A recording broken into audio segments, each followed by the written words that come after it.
Alright, here's the blender version of Gamu. So I'm going to be showing you how she works, and the way that we're going to do it is similar to how we did it for the Maya version. We're going to start from the feet and we're going to work our way up to the face.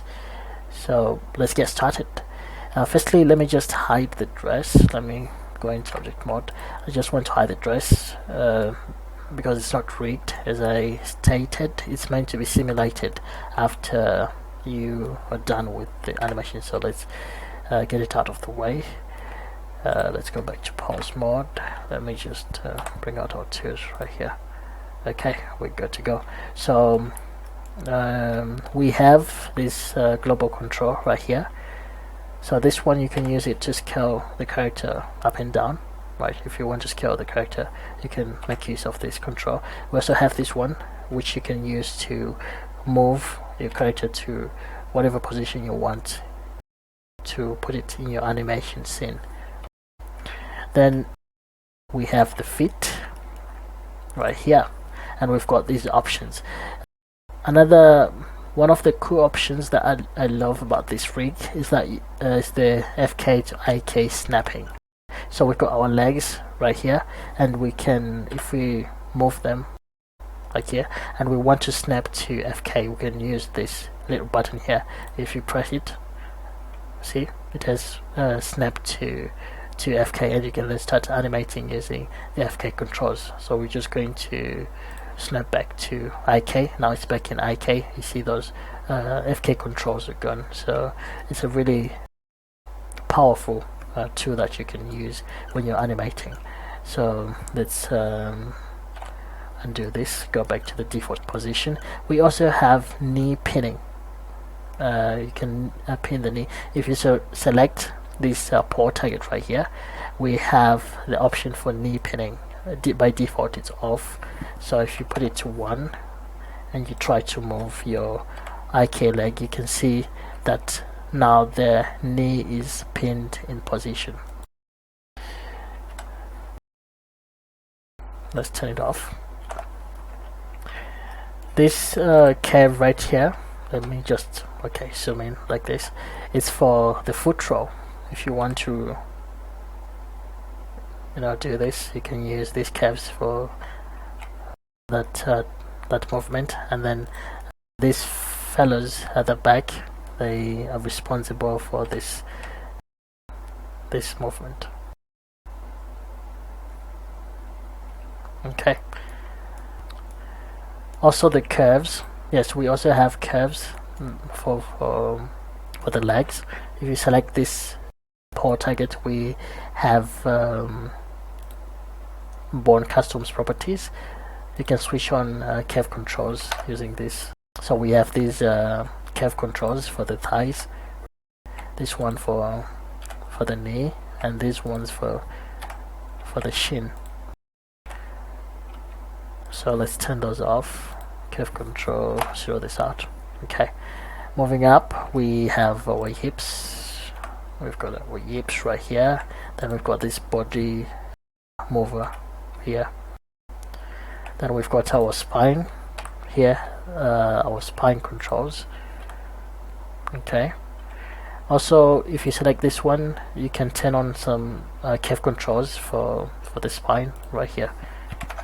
So we've got these curve controls here. If you want to make some adjustments in your animation, you can make use of these. Let's turn these off.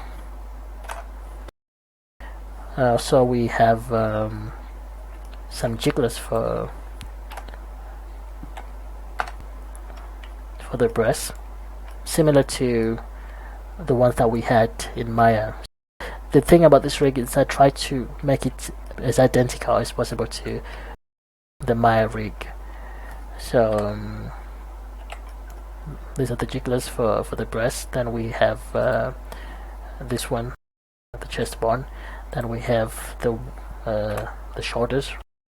Then we've got these ones, the FK hands. So you can rotate. Okay, like this. Then if you select this one, we also have IK to FK snapping, right? So let's say you have animated a pause, right, like this. Let's rotate this one, and you want to switch from FK to IK.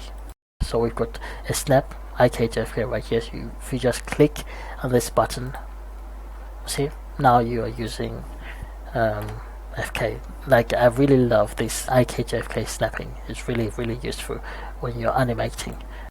Let's snap back to FK and let's zero out these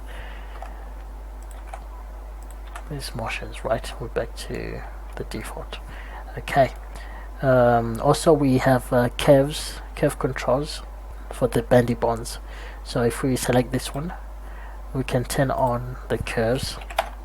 So these are the curves. These ones are for the upper arm. This one is for the elbow area, and these ones are for the lower arm. Let's turn these off, curve controls off. We also have elbow pinning. So say you're animating a character and she has her elbows on the table and you do not want the elbows to move, you can use this elbow pinning. So this is the elbow pinning. If you turn it on like this, the elbows are going to stay put. So let's turn this off. So it's pretty useful tool that you can make use of when you're doing your animations. Let's move up. This is the neck,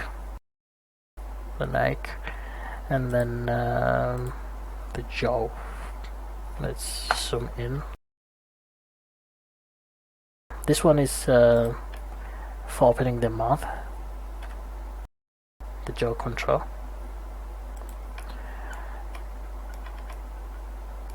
We also have the tongue controls.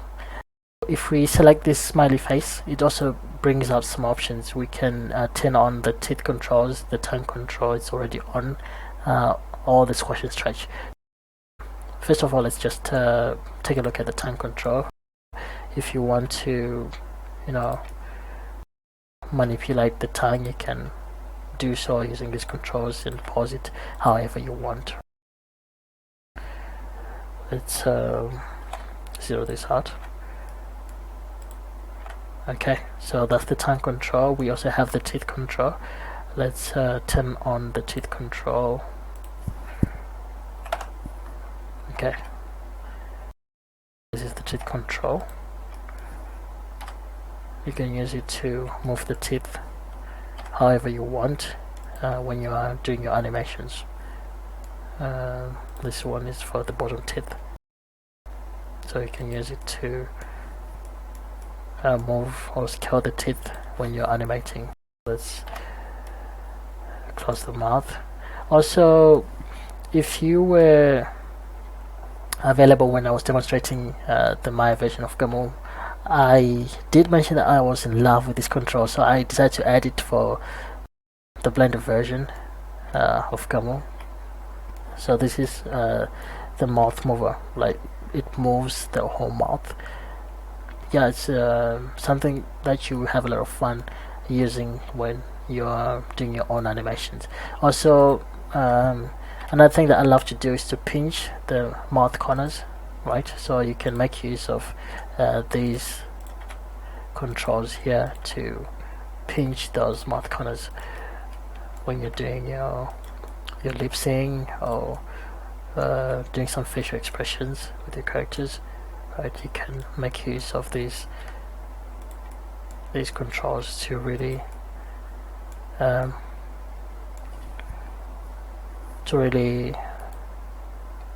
make some cool poses.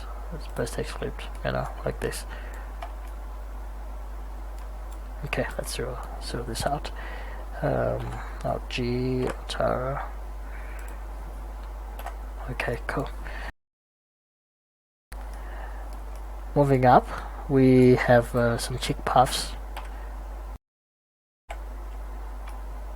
We've got this nose mover right here, and also another cool feature that I decided to add is for the pupils. When you want to shrink or dilate the pupils, you can select this guy here and scale him. Like this one, if you scale this this control, you can shrink the pupils or you can dilate them like this. So this one is a pretty neat little feature that you can use, which is very useful, especially when you're animating the face. It really brings the face to life. If the character is shocked, if the character is like trying to do those what are they called, those puppy eyes. Yes, you can use it to scale the pupils. So let's just put it back to its default, of course. And we have the eyebrows. The eyebrows are just similar to the ones in Maya. Like I try to make the rigs as identical as possible. So yeah, you can pretty much do everything that you can do with the Maya rig. You can do with the blended rig, but the blended rig it has more like the IK, FK snapping, the knee pinning, the elbow pinning, which the Maya rig does not have. So these are pretty cool features. Also the squash and stretch, I've added it into this rig. We've got this one for the upper head, right? Squash and stretch for the upper head, and this one for the lower head. Of course, the teeth, yes, those are the teeth, they're poking out, but lucky for us, we have the teeth mover. We can just move them where we want so that they are not poking out, and we can do our squash and stretch like this. There we go. Right, so yeah, this was pretty quick. This is the Blender version of Gamu. So yeah, if you want to animate with her, feel free to visit my website and go grab her. Otherwise, let us jump to the animation breakdown. Let's go.